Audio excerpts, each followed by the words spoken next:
Hello viewers, health medicine और nutrition के ऊपर बेस्ड इस इंफॉर्मेटिव वीडियो चैनल में आप सबका फिर से बहुत बहुत स्वागत है। मैं हूँ डॉक्टर पापिया बिगोनिया। आज हम डेंटल हाइजीन के ऊपर बात करेंगे, एक ऐसी समस्या जिससे करीब करीब दुनिया के हर व्यक्ति परेशान है। कैसे आप अपने दांतों को और पूरे मुंह का ओरल हेल्थ बेटर रख सकते हैं। वर्ल्ड हेल्थ ऑर्गेनाइजेशन की रिपोर्ट के मुताबिक दुनिया में नियरली हर एक व्यक्ति को दांतों से जुड़ा हुआ कुछ ना कुछ प्रॉब्लम है।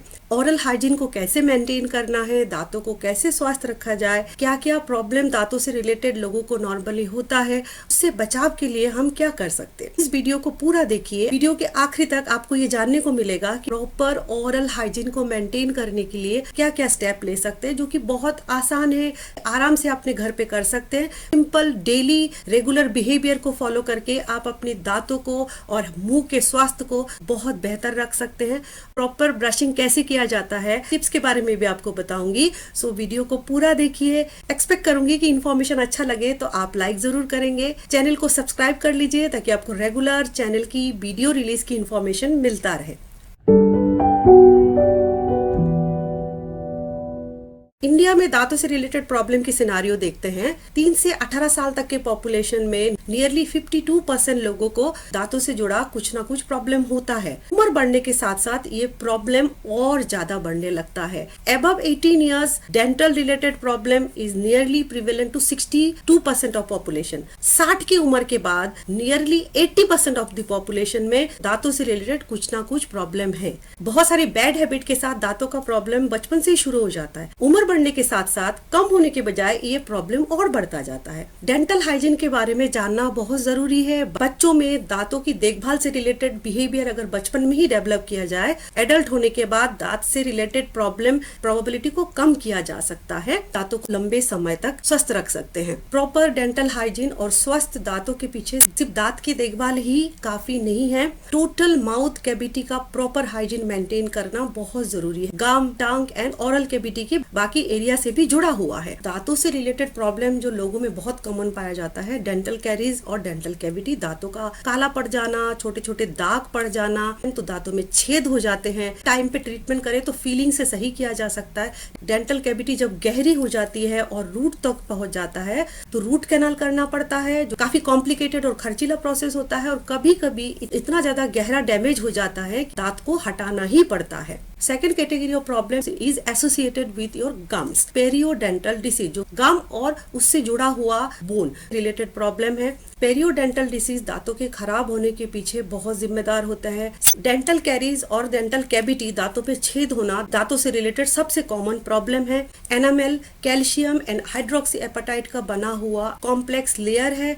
दांतों के बाहर एक प्रोटेक्टिव लेयर बनाता है और दांतों को स्ट्रेंथ देता है। कैविटी का प्रॉब्लम तभी होता है जब एनामेल धीरे धीरे डैमेज होने लगता है। एनामेल के अंदर से कैल्शियम और हाइड्रोक्सी एपेटाइट लॉस होने लगता है। This is called demineralisation. Enamel की लेयर का धीरे धीरे थिन हो जाना, अंदर से मिनरल लॉस हो जाना। डेंटल कैरीज सबसे ज्यादा पाया जाता है दो दांतों के बीच का जो पेरियोडेंटल स्पेस होता है, उसके अंदर दांतों की च्यूइंग सरफेस के ऊपर, जिसको हम चबाने के लिए इस्तेमाल करते हो, सबसे ज्यादा वो फूड से एक्सपोज होता है। ऐसे सरफेस में डेंटल कैरीज एंड कैविटी होने का सबसे ज्यादा चांस होता है। डेंटल कैरीज की शुरुआत सबसे पहले प्लक फॉर्मेशन से होता है। दांतों में हल्का सा पीलापन आ जाता है और बाहर से visible brownish yellowish thin layer दांतों के ऊपर चढ़ गया है। ये लेयर है बैक्टीरिया का बना हुआ। प्लक फॉर्मेशन नॉट ओनली दांतों में होता है, दांतों के बीच में जो गैप है बहुत ज्यादा प्लक डिपोजिट होने के चांसेस होते हैं। प्लक बैक्टीरिया का एक थिन लेयर है जो दांतों को पूरी तरह से कवर कर देता है। प्लक फॉर्मेशन को कंट्रोल ना किया जाए तो धीरे धीरे ये हार्ड होता जाता है और दांत और गम के बीच जॉइंट है वहाँ पे डैमेज करना शुरू कर देता है। खाना खाते हैं या कुछ पीते हैं जो बहुत शुगरी है, कार्बोहाइड्रेट कंटेनिंग फूड है, तो दांतों के प्लक की लेयर के अंदर जो बैक्टीरिया है वो डिकम्पोज कर देता है, मेटाबोलाइज कर देता है। As a energy bacteria grow करने के लिए उस कार्बोहाइड्रेट को यूटिलाइज करता है। इस प्रोसेस में बैक्टीरिया एसिडिक सब्सटेंसेस बनाता है। वही एसिडिक सब्सटेंस धीरे धीरे प्लक के लेयर के अंदर बिल्डअप होके दांतों के एनामेल लेयर को डैमेज करने लगते हैं। एनामेल के अंदर कैल्शियम है, वो एसिडिक सब्सटेंस में डिसॉल्व होके थिन आउट होके बाहर आ जाता है। This is called demineralisation of enamel. जिस स्पॉट पे डीमिनरलाइजेशन बहुत ज्यादा होता है, दांतों में ब्लैक ब्राउन स्पॉट्स दिखाई देने लगते हैं, उसी को बोलते हैं डेंटल कैरीज। और यही स्पॉट ग्रो होके जब और ज्यादा डैमेज होता है कैविटी में कन्वर्ट हो जाता है। सो दांतों का डिके होना स्टार्ट हो जाता है सबसे पहले प्लग फॉर्मेशन से। प्लग बैक्टीरिया का एक थिन लेयर है जो दांतों के ऊपर डेवलप होता है, जो आसानी से आप देख सकते हैं दांतों का पीलापन। प्लग लेयर के अंदर बैक्टीरिया धीरे धीरे फूड को डिकम्पोज करके एसिड बनाता है। वो एसिड आपके एनामेल लेयर को डैमेज करता है। एनामेल लेयर से मिनरल का लॉस होने लगता है। देन दांतों में डीकलराइजेशन होता है। डीकलराइजेशन जब उसी लेवल पे ना रोका जाए, ग्रेजुअली ग्रो होते होते दांतों में होल क्रिएट कर देता है डेंटल कैविटी। पेरियोडेंटल डिसीज और गम डिसीज में गम और टीथ के बीच में जो टाइट जंक्शन है वो डैमेज होने लगता है। गम में इन्फ्लेमेशन हो जाता है, लाल पड़ जाता है, बहुत ज्यादा सेंसिटिव हो जाता है। कोल्ड या हॉट खाते हैं तो बहुत ज्यादा पेन होता है, गम लाल पड़ जाता है, छूने से दर्द होता है। अनट्रीटेड छोड़ दिया जाए तो गम के अंदर इन्फेक्शन डेवलप हो जाता है, गम डिके हो जाता है, सांस के साथ बदबू आने लगती है। डिके जब बहुत ज्यादा हो जाता है, इन्फेक्शन कभी कभी दांतों की जड़ों तक पहुंच जाता है, दांत पूरी तरह से सड़ जाता है, देन दांत को निकालना ही पड़ता है। पुअर डेंटल हाइजीन पेरियोडेंटल डिसीज का बहुत इंपॉर्टेंट रीजन है। Along with that sugary food खाना, शुगरी ड्रिंक इस्तेमाल करना, tobacco chewing, smoking, alcohol consumption, poor immunity भी पेरियोडेंटल डिसीज के लिए रिस्पॉन्सिबल होता है। Chronic diabetes, immunity related problems and heredity भी पेरियोडेंटल डिसीज के लिए रिस्पॉन्सिबल हो सकता है। प्रॉपर डेंटल हाइजीन को मेंटेन करके पेरियोडेंटल डिसीज से बहुत हद तक बचाव किया जा सकता है। ये सारे फैक्टर्स अनट्रीटेड केसेस में ओरल कैंसर के लिए भी रिस्पॉन्सिबल हो सकता है। ओरल कैंसर के केसेस काफी बढ़ गए हैं। ओरल कैविटी को गंदे कंडीशन में रखना, प्रॉपर क्लीनिंग के प्रैक्टिस को मेंटेन ना करना, दांत में कुछ प्रॉब्लम है उसको प्रॉपर टाइम पे ट्रीट ना करना, गम प्रॉब्लम्स को इनिशियली ट्रीट नहीं करते हैं तो इन्फेक्शन बहुत ज्यादा बढ़ के दांतों के अंदर तक पहुंच जाते हैं। गम्स का इन्फ्लेमेशन, पेन, रेडनेस, स्वेलिंग, ये सारे प्रॉब्लम अनट्रीटेड केसेस में ओरल कैंसर के लिए रिस्पॉन्सिबल हो सकता है। ओरल हाइजीन को मेंटेन करना सिर्फ दांतों के स्वास्थ्य के लिए ही जरूरी नहीं है, कैंसर के बचाव के लिए भी बहुत बहुत जरूरी है। Smoking and tobacco consumption is directly associated with oral cancer. जो लोग लगातार सिगरेट पीते हैं, तंबाकू खाते हैं, दांतों के अंदर, गम्स के अंदर टोबैको प्रोडक्ट्स को बहुत देर तक रख के उसको चबाते रहते हैं, ऐसे केसेस में गम के आसपास के टिश्यू में डैमेज हो जाता है, इन्फ्लेमेशन हो जाता है, फिब्रोसिस डेवलप होता है, टिश्यू ओवर ग्रोथ करने लगती है, हार्ड हो जाती है, सेंसिटिविटी कम हो जाती है, धीरे धीरे वो मोटी परत में कन्वर्ट हो जाती है, छूने से कड़क फील हो जाता है, कभी कभी उसमें दर्द होता है। ये ओरल कैंसर की शुरुआत हो सकता है। लगातार तंबाकू प्रोडक्ट इस्तेमाल करने से ओरल कैंसर के चांसेस बहुत ज्यादा बढ़ जाते हैं और ये डायरेक्टली ओरल कैंसर से एसोसिएटेड है। अनट्रीटेड केसेस में डेंटल प्रॉब्लम से स्टमक प्रॉब्लम भी हो सकता है। गम का बैक्टीरियल इन्फेक्शन काफी दिन पुराना हो जाता है, स्टमक को भी इन्फेक्ट कर सकता है, डायबिटीज का और हार्ट डिसीज का भी कारण हो सकता है। सुंदर चमकते सफेद दांतों को मेंटेन कैसे किया जा सकता है? Tips for proper dental hygiene. First and most important point is proper cleaning of your teeth and mouth. Brushing हम सब करते हैं, कितने लोग प्रॉपर तरीके से ब्रश करते हैं और सोच समझ के प्रॉपर टूथपेस्ट का इस्तेमाल करते हैं। दांतों को साफ करने के लिए ब्रशिंग तभी मदद कर सकता है जब उसको प्रॉपर तरीके से किया जाए। सबसे पहले आपको एक परफेक्ट टूथब्रश चूज करना है। टूथब्रश के ब्रिसल्स ना तो बहुत हार्ड होना चाहिए, ना ही बहुत ज्यादा सॉफ्ट होना चाहिए। ब्रिसल्स के टिप बहुत हार्ड नहीं होना चाहिए, जब आप उसको प्रेस करें प्रिक नहीं होना चाहिए। सॉफ्ट एंड स्मूथ ब्रिसल होना चाहिए, दांत और गम को डैमेज ना करे। ब्रश को इस तरह से पकड़ना है, मुंह में 45 डिग्री की एंगल में डालना है। 45 डिग्री की एंगल में जब हम ब्रश करते हैं, दांत और गम के बीच में जो स्पेस है वो भी अच्छे से साफ होता है। दांतों के बीच में फंसा हुआ खाना भी प्रॉपर्ली क्लीन हो जाता है। पहले दांतों के आउटर सरफेस में साफ करें, दांतों के अंदर से डाल के इनर सरफेस में भी साफ करें। इस तरह से नीचे के दांतों को साफ करिए और ऊपर के दांतों को साफ करते टाइम फिर ऐसे 45 डिग्री के एंगल में इस्तेमाल करना है। ब्रश को बहुत ताकत से सिर्फ आगे पीछे मूव नहीं करना है, बहुत ही जेंटली हल्का सा प्रेस करते हुए सर्कुलर मूवमेंट में साफ करना है। दांतों का चूइंग सरफेस है, सबसे ऊपर का सरफेस जिससे हम चबाते हैं, उसको इस तरह से साफ करना है। ऊपर के दांतों का चूइंग सरफेस भी इस तरह साफ कर लेना है।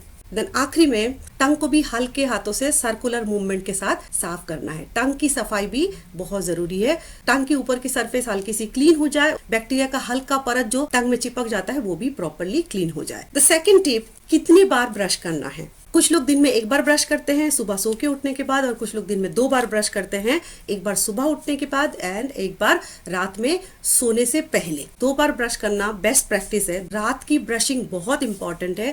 रात में जब हम सो जाते हैं, दांतों के बीच में फंसा हुआ, ओरल कैविटी में इधर उधर जमा हुआ खाने का कण है, बैक्टीरिया उसको मेटाबोलाइज करता है, एसिडिक मटेरियल बनाता है, दांत और गम्स को डैमेज करता है। सोने से पहले ब्रश करके पूरा ओरल कैविटी को क्लीन करेंगे, कोई भी खाना बचेगा नहीं, रात में बैक्टीरियल डिग्रेडेशन भी कम होगा और दांत में डैमेज होने के चांसेस भी बहुत हद तक कम हो जाएगा। सुबह की ब्रशिंग को आप सिर्फ फ्रेशन अप होने के लिए रखिए। रात में सोने से पहले ब्रश करके मुंह को प्रॉपर क्लीन करके सोएंगे तो एक एडेड बेनिफिट भी मिल सकता है।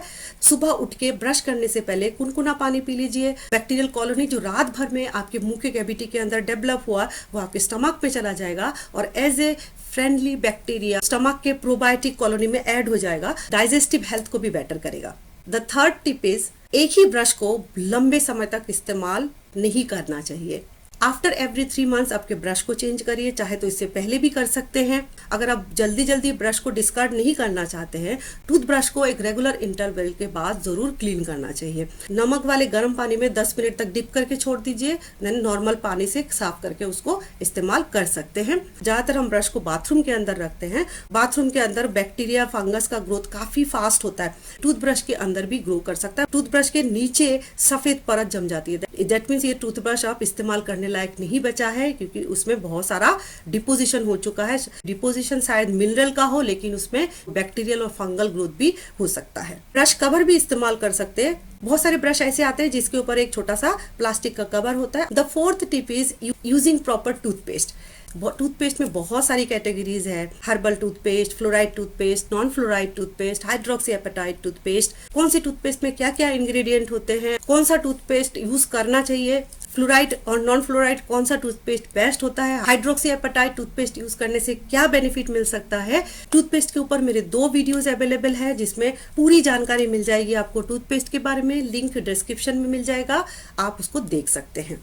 हाइड्रोक्सी एपेटाइट टूथपेस्ट दांतों की एनामेल की प्रॉपर हेल्थ को मेंटेन करने के लिए और एनामेल की रीमिनरलाइजेशन के लिए बहुत ही फायदेमंद है।